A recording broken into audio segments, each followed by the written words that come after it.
Gaano ba kayo kalapit mag-usap pati yung amoy niya kumapit na sa'yo? Ma, baby. Nag-usap lang kami.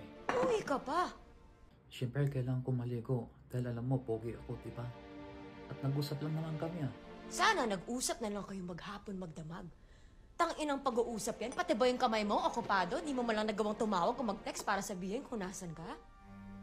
Hindi ako nakasagot kasi kinukulit niyang pogi ako. At nalobat yung cellphone ko. Napaka-timing naman talaga ng pagkalobat ng cellphone na yan. Ano? Kung ano-ano nang pinagagawa niyo.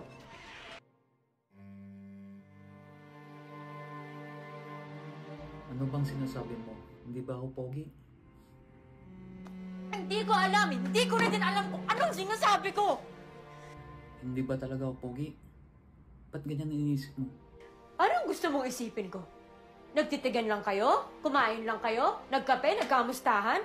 Nag-usap lang kami. Diba? Sobrang pogi ko. Huwag mo akong niloloko. Hindi kita niloloko. Pogi talaga ako. Nagawa mo noon, magagawa mo ulit ngayon.